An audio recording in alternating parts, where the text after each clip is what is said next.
Okay, y'all. So, how do I get you to understand the man that is Andrew Jackson? Okay, Andrew Jackson is one of the probably most controversial presidents in U.S. history. I ask that you watch, if you're watching this video first by accident or by habit, watch the one I embedded on the History Channel and then come back to me because they've kind of set up his personality and who Andrew Jackson, the man, was a little bit better. And so I can kind of build off of that video to give you a sense of him. Okay. Your journals on the Arab Good Feelings, we're going to talk about on Monday. So I'm not going to do anything with that. Obviously, I mean, you guys are online again only. So, except for the people in class with me. But Andrew Jackson, interesting cat. He's a guy that Donald Trump famously compared himself to. I think in Trump's mind, he compared himself to Andrew Jackson because Andrew Jackson is a well-known president. He's on the $20 bill, and like everybody, oh yeah, sure, I'll go ahead and compare myself to this guy. I will say that Andrew Jackson was an extremely divisive president, just like this current guy is. Okay, they're very, very divisive, very much wielding executive power, almost like a king. One of the most famous political cartoons in U.S. history is a depiction of Andrew Jackson as king.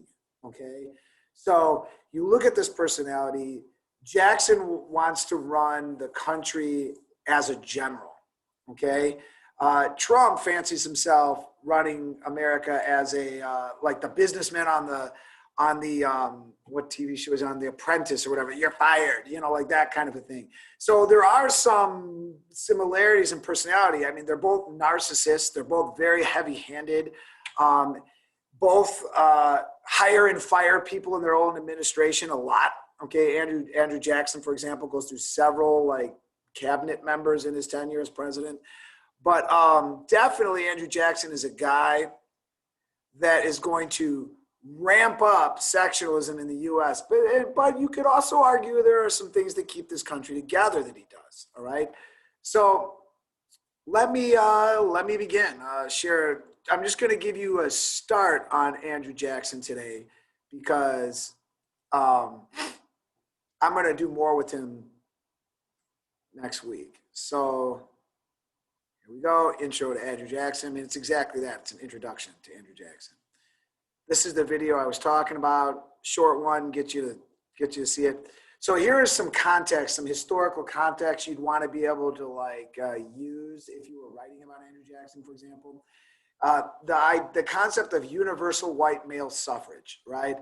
By 1828, when Andrew Jackson gets elected president of the United States, Andrew Jackson, the context of that election is that almost every state in the United States, if not all of them, have passed universal white male suffrage, meaning they've all dropped the property requirement to vote. If you are a white male in any of the states in the US, you can vote, right?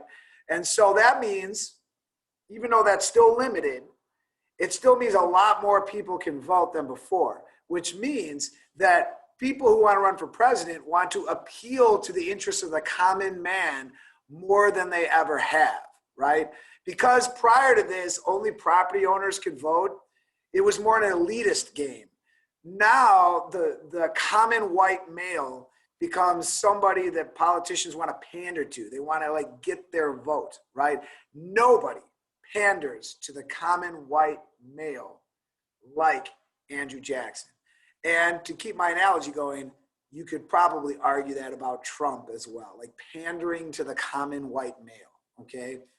So that's what Jackson does. And if you remember, there's also some serious vengeance to be had for Jackson supporters because they felt they got screwed in 1824 in that corrupt bargain election that I taught you about.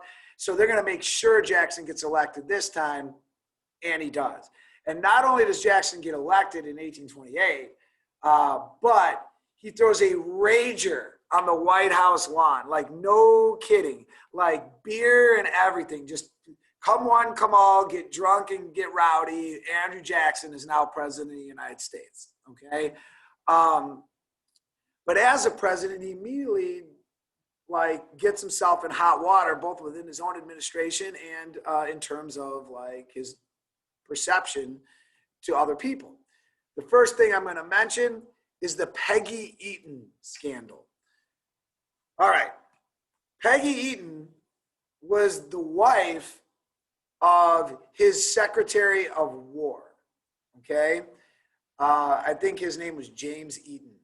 And she was being spurned by other women in his cabinet, the wives of other guys in his cabinet. All right. So Peggy Eaton was being picked on by the wives of other members of his cabinet, most notably John C. Calhoun. John C. Calhoun, who's going to end up vice president for Andrew Jackson. His wife doesn't like Peggy Eaton, thinks Peggy Eaton doesn't fit the mold for a proper Southern like belle, I guess. This is all about like proper Southern elite plantation status women like John C. Calhoun's wife, okay? And they rejected Eaton. They thought her too common.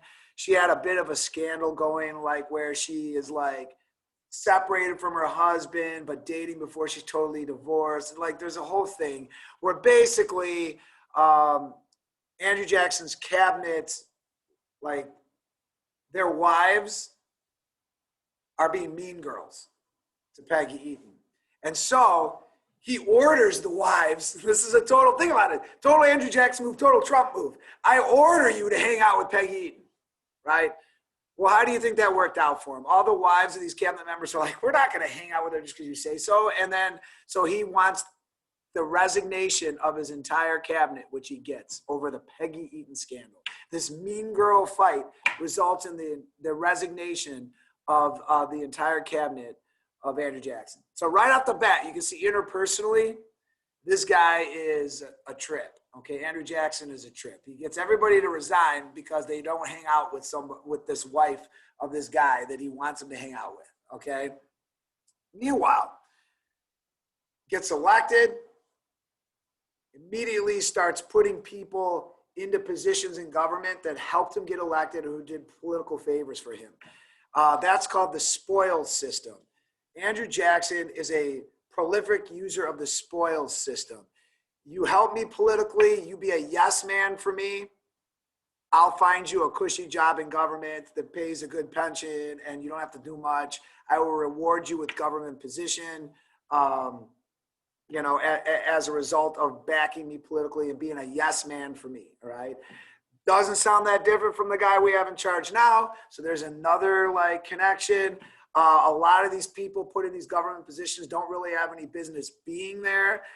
They don't have any real training in government positions. And so he's just doing it as a perk. Okay, that's what Andrew Jackson is doing. And people kind of know this, right? Remember, Jackson's supposed to be a Republican who is going to then create the modern Democratic Party. Like it's going to be because of him that the Democratic Party is going to form, because there will be a splinter group, a second party that opposes him that starts to show up on the scene when we get to his second term as president, all right?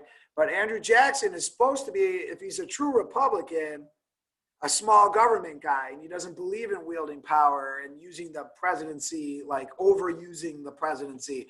But he's going to completely throw all that out. He's going to be a very strong executive. He is going to, you know, use executive orders. He's going to make like things happen as the president and pretty much show a disdain for the rest of the checks and balances within our system, right? And I'm going to prove that to you here in a second. Meanwhile, he is also going to rely on his own personal friends to advise him, because he never is satisfied with his actual cabinet that has to go through Congress to get like, you know, vetted like we do today. You know, Congress looks at these cabinet members and approves them, kind of thing. Andrew Jackson's like, well, I don't really care that much for what Congress has to say. So I'm going to have my own little set of advisors that become known as the kitchen cabinet. These are personal friends of his or personal advisors, business people that he had done business with. And he he'd bring them into the White House through the kitchen door. So they're known as the kitchen cabinet, right? They were a side group of people that he really would listen to, not his actual cabinet, showing the disdain, right, for the government process, for the checks and balances, the process that we have in place. Again, Andrew Jackson was a general, so he is used to ordering. I order, you do. Okay, but it's a complete different type of general that George Washington was. George Washington was like, let's all get around, give me advice. I want to hear from my other generals, right, and work together. That's why the cabinet was started under George Washington. But Andrew Jackson is the type of general who's like, I say, you do. Okay, and so that's his governing style. And he makes a lot of enemies. Andrew Jackson makes a lot of enemies. All right. So let me give you an example of this kind of Andrew Jackson ego, narcissism, like I can do what I want and I can show total disdain for the other branches of government. And a great example of that is the Indian Removal Act of 1830, okay? The Indian Removal Act of 1830 is a byproduct of Americans wanting to move west, okay? A byproduct of the fact that Andrew Jackson is a notorious Indian fighter, right? The Seminoles are still a problem down by Florida and Louisiana and such. Georgia, many of the whites have moved in there and have taken their land. And there's been sporadic fighting. The Seminole Indian Wars have like kind of drag on for a long time. And finally, and side note, by the way, Andrew Jackson actually adopted a Native American child for his own. But like, that's not before you're impressed by that, like that was a kind of a common thing to adopt like Native American children and then try to make them white. Okay. And that's effectively what Andrew Jackson was doing. And that's what he wanted the Seminoles to do, and to stop raiding American settlements and stuff like that. And finally, what some of the Native Americans in the Southeast decided to do, notably the Cherokee, okay, they decided, hey, instead of fighting, let's use the white man's system. And they took Georgia to court, effectively, okay? They sued that, hey, we don't want to have to move. We shouldn't be forced out by the whites. Like, we were here first. We have land claims that are legitimate based on past treaties and stuff like this. And so they sued the United States government, right? And Andrew Jackson had also issued the Indian Removal Act of 1830, saying that there were 5 tribes that are kind of in our way in the American Southeast that need to be moved out to what is now Oklahoma, all right? It's Oklahoma territory. We're going to push them across the Mississippi River, get them out of the way to land we're not using yet, okay? And, this Indian Removal Act is like a decree handed down by Andrew Jackson, military style, all right? As commander-in-chief. Effectively, it's an executive order that he signs. Remove the Indians, remove the problem. These tribes took the U.S. government to courts. The decision went all the way to the Supreme Court. And if you remember, John Marshall, still there, Federalist, you're like, that dude's still alive? Yup. Okay, in 1830, John Marshall, who has been in there since, Thomas Jefferson's administration. John Marshall rules against the United States government. His court rules that the Native Americans can stay, that the Indian Removal Act is non-binding, okay? The famous court, there were a couple decisions handed down, but one of the famous ones is Worcester is the way that it's actually pronounced. Worcester v. Georgia, okay? Andrew Jackson refused to accept the court's ruling. His famous line, Andrew Jackson's famous line, is that John Marshall has made his decision. Now let him enforce it. Okay? Famous quote. Marshall has made his decision. Now let him enforce it. Basically implying, I'm the president. I'm the commander in chief. You can't enforce anything. I'm moving these Indians if I want to, damn it. And that's exactly what he did. He ignored the ruling of the Supreme Court. The Native Americans were rounded up at gunpoint and were escorted west across the Mississippi and into Oklahoma Territory. They were only allowed to carry things that they had with them, right, that they could load up and carry, right? And many of them perished on this trip. Right? The U.S. Army that was escorting them was harsh, didn't really give them much help along the way. They viewed themselves as a police force to relocate these people. And the subsequent trail of tears that these Native Americans were forced to take out west is now famous, right? Because 1 in 4 of the Native Americans that were forced west by Andrew Jackson died as a result of this movement. It is one of those stains on American history that we look at and say, man, like that was bad. That was wrong. And Andrew Jackson's opinion was, this is inevitable. The whites are coming. Georgia is going to be settled by whites, Florida, Louisiana. We either move them or the white settlers there are going to fight them until they're all dead. But at the end of the day, that's an excuse. This is just a brutal decision by a narcissistic president who moved these Native Americans west. And now we know that, 25% of them died along the way.